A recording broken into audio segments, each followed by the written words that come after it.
Thank you for staying with us. Bangladesh's interim government, led by Nobel laureate Muhammad Yunus, has now lifted a ban on Jamaat-e-Islami that was imposed under an anti-terror law. A Gazette notification issued by the caretaker government has now said that there was no specific evidence of involvement of the Jamaat or any of its affiliates in terrorist activities. Now, lifting the ban on Jamaat is dangerous to India. It's also dangerous to Bangladesh itself because it delegitimizes the whole movement to overthrow the Hasina government. Now, Bangladesh has seen a bloody history of aiding the Pakistani army in atrocities against students, against intellectuals, against the minority community during the liberation war. And Jamaat's political re-emergence will only poison the Bangladeshi society further. But what does this mean for India? Because that's significant too. Soon after Sheikh Hasina's exit, radical and extremist elements are finding more and more space, it seems, under the new administration there. The recent events show what we're trying to say. There have been relentless attacks on homes and businesses of minorities, specifically Hindus, in Bangladesh since August 5th. Instances of looting and vandalism of Hindu homes and businesses are numerous. Even temples were not spared. That has been reported by a UN body as well. In a controversial move yesterday, the new interim government revoked a ban on the Jamaat-e-Islami, like I just pointed out. Remember, this ban was reimposed on Jamaat-e-Islami just 4 or 5 days before Sheikh Hasina resigned and fled the country. The ban on Jamaat's student wing has also now been lifted. Yesterday, Bangladesh released Jashmuddin Rahmani, the chief of Ansarul Bangla team, which is a terror outfit affiliated with the Al-Qaeda. So where is this radical churn leading Bangladesh, and what does that mean for India? Should we be concerned? Should we be wary? And how should we deal with it? Let's decode that. Opening this up, joining me on this broadcast, Veena Sikri, former High Commissioner of India to Bangladesh; Sushant Sareen, Senior Fellow of ORF; Parvez Karim Abbasi, Assistant Professor of Department of Economics in the East-West University of Dhaka. Professor Abbasi, let me start by asking you, are we looking at perhaps a Jamaat-BNP coalition government when elections do happen there?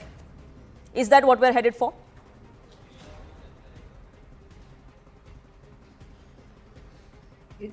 Parvez Abbasi?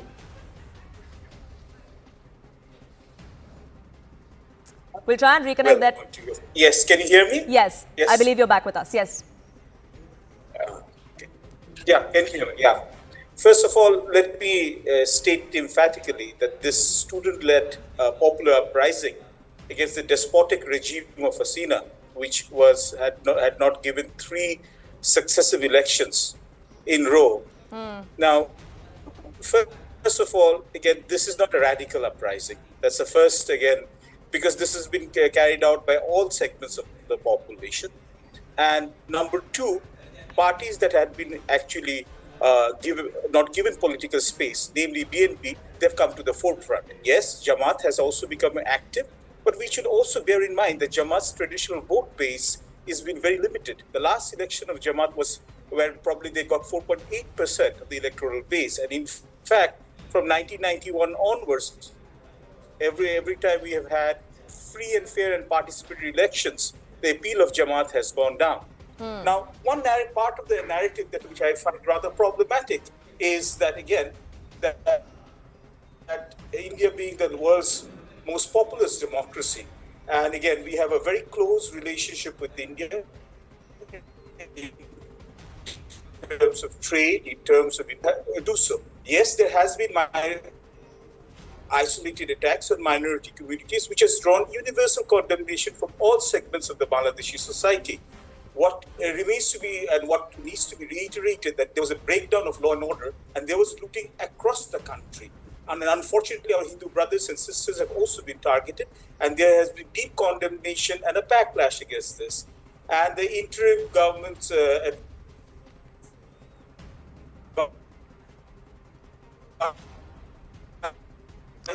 Chief Advisor Dr. Yunus had gone in this type of a popular upsurge. Often there is a breakdown of civility, but we are making steps, concerted steps to establish normalcy and our path towards a free and fair, inclusive elections.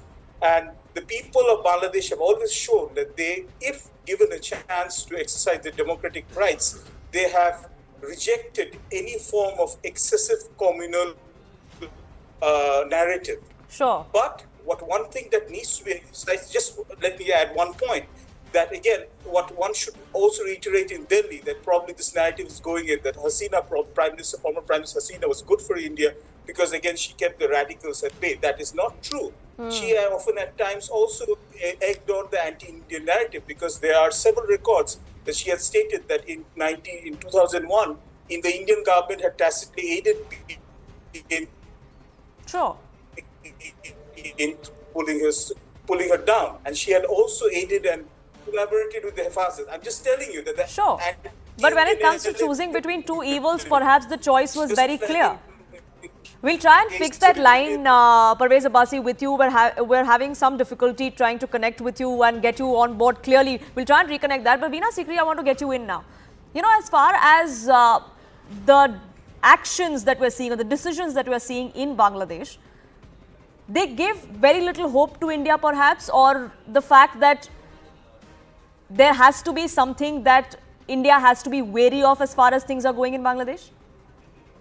Well, I think first and foremost, what is a little surprising to me, that no rationale that at all is being given for these various decisions that have been taken on very important and very significant security matters, or which are of direct concern to India. For example, the jail which was attacked on the 6th of August, the day after former Prime Minister Sheikh Hasina left Dhaka, near the border with Meghalaya, Shetpur, 500 people were released, including a very known high-level terrorist. Now, the person, Jashimuddin Rahmani, whom you've talked about, he's been convicted of killing a blogger, Rajiv Haider. I remember at that time when this happened in Dhaka, it was a matter of huge concern to everybody in Bangladesh. It was a matter which had the highest concern, publicity there, and this person was convicted of that. But without any explanation, he has been released. And obviously, when we talk about the sleeper cells of the Ansar Bangla team, which is the institution to which this person belongs, and his relationship with the AQIS, which is also the organization trying to have sleeper cells in India, the connections with Lashkar-e-Taiba in Pakistan, all these things are well known. So if there is any direct concern for the relationship with India and for sharing with India security concerns, under Prime Minister Sheikh Hasina, that was one of the most important conversations on security issues. And whenever an issue was of common concern or of concern to one country or the other, there was complete sharing of intelligence information, complete understanding on accepting the security red lines of the other country. Now, what seems to me also a particular matter of concern, that who is in charge? Are the Islamists in charge? Are they the ones who are taking these decisions? Because we do know that while there are no political parties in the interim government, we also know that the only person who is there who represents a political party is Khalid Hussain, who is from the Islami Andolan Bangladesh and also heads the Hifazat-e-Islam, which is the organization which has a very particular view on what Bangladesh should be and wants Sharia law in Bangladesh. And also the organization that resisted the introduction of the women's development policy when former Prime Minister Sheikh Hasina was in power. So what is concerning is who is taking these decisions. There is no explanation at all. Was it the judiciary who took the decisions? Suddenly you see in the papers this decision has been taken. Now, the judiciary, was there a hearing? Was there a request? Why was the pardon being given? Why has the person been sent on parole? In a constitutional democracy where there is a strong executive, a strong legislature and a strong judiciary, you do expect these sequence of events to be made clear to the people. And of course, I think that the role of the Islami Chhatra Shibir, which is the student wing of the Jamaat-e-Islami, yes. The events that happened in Bangladesh is well known. So to romanticize it as certain students, and we know that there are differences also among the students' organization now because everybody doesn't agree with the ones who are in charge. So there are so many issues and concerns that come up and to which there are really no answers at the moment. Sushant Sareen, then do you think that the political re-entry of the Jamaat is all but certain, and if that is the case, then would we be seeing a Jamaat and a BNP coalition in power in Bangladesh? Because sooner or later this interim government will have to pave the way for elections to take place there.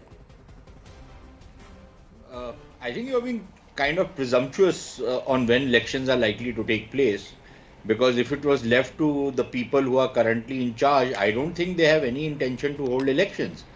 Old men with a lot of ambition don't let go very easily. If they were popular, they should have called an election. If they are so popular, they should call an election and be done with it. And let's see what that election throws up, what the choice of the people of Bangladesh is.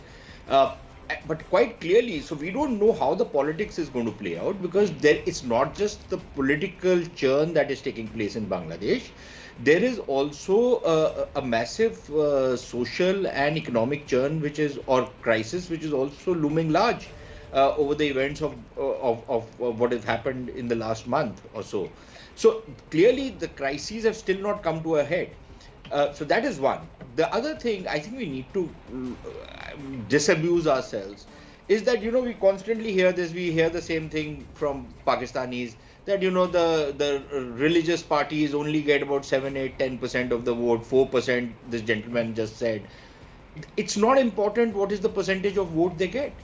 What is important is what is the influence they wield. What is important is their street power. What is important is their ability to hold government hostage. And what is important is how much the governments lean upon these radical Islamist parties, both to gain legitimacy as well as their own stormtroopers. Hasina is aligned with the Jamaat-e-Islami in the past. We've had the BNP aligning with the Jamaat-e-Islami in the past, and let us not forget even for a second what kind of a regime they were running, the BNP Jamaat.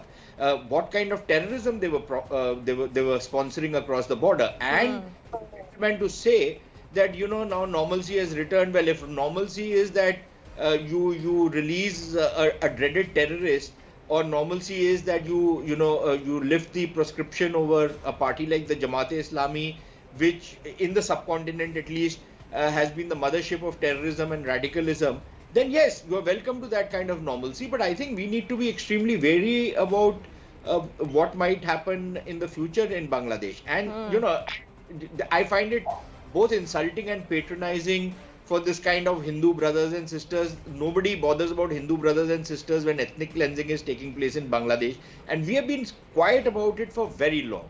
I think it's about time that we speak out about it, about how the Hindu community has been systematically been genocided in some ways in Bangladesh. The percentages which have fallen. And disingenuous explanations that, well, people are going out because there are no jobs for them, or isolated incidents. Come on, these are not isolated incidents. It's like an open season. Every time there's some disturbance, an open season is declared on the Hindu population. And we have kept quiet because Bangladesh has been a friendly country in some ways. Not made much of an issue out of it, but I think it's about time that we start talking about it.